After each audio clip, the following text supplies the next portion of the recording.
Part 19. Boral Drain and Dry Lath.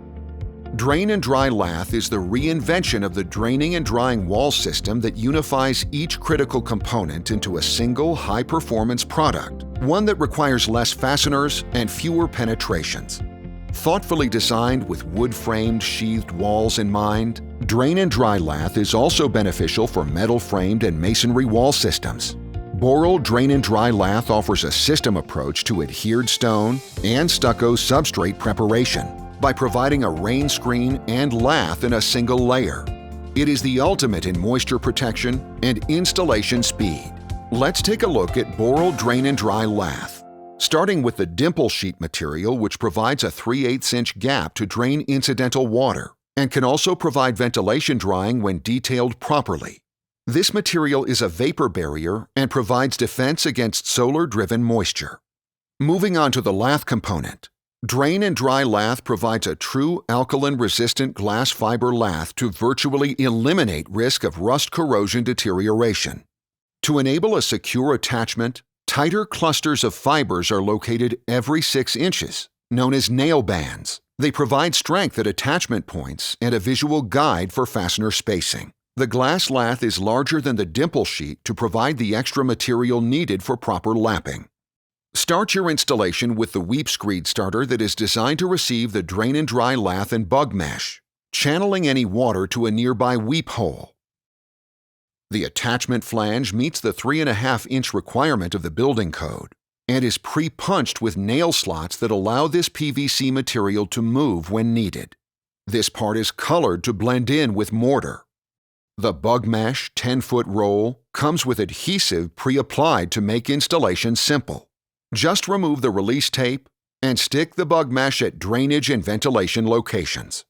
Drain and Dry Lath is attached with mechanical fasteners. Roofing nails, lath staples, or screws are acceptable. They must be corrosion resistant and able to penetrate wood framing at a minimum of 1 inch.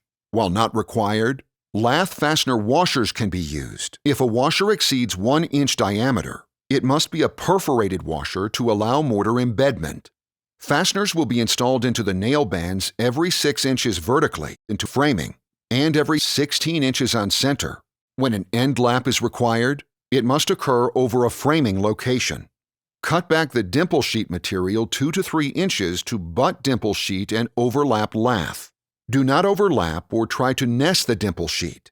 Apply fasteners at lap joint framing location. An edge lap does not typically require cutting back dimple sheet, since the lath overhangs the sheet on the long edge. Overlap the lath over previously installed course and apply fasteners at framing locations. As you reach the top of an installation, we offer the topside ventilation trim, which has bug mesh pre-attached for convenience. Topside ventilation trim is also pre-punched with nail slots for mechanical attachment. With these PVC accessories, it is important to leave gap between the fastener head and PVC part.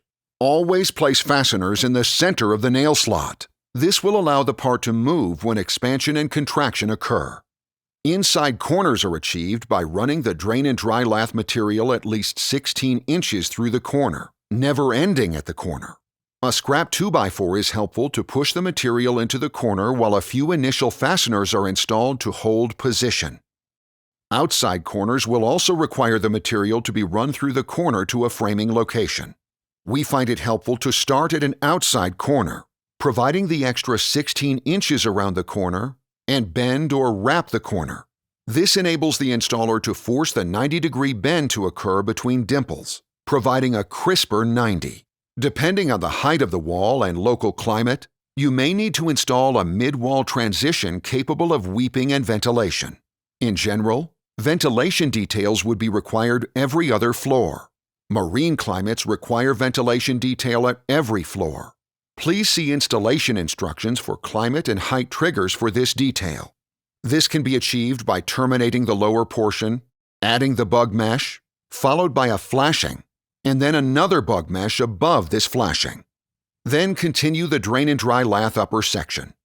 When Drain and Dry Lath terminates against a vertical dissimilar material like trim, a soft joint can be created by adding a casing bead, likely a 5/8" ground casing bead or a spacing material.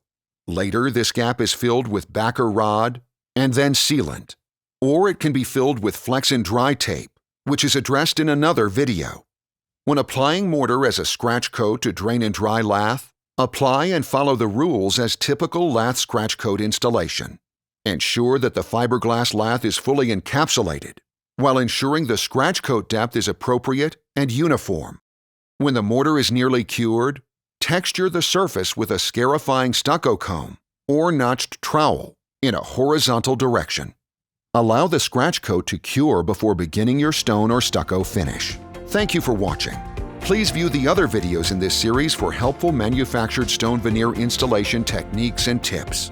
Learn more about Drain and Dry Lath at www.drainanddrylath.com.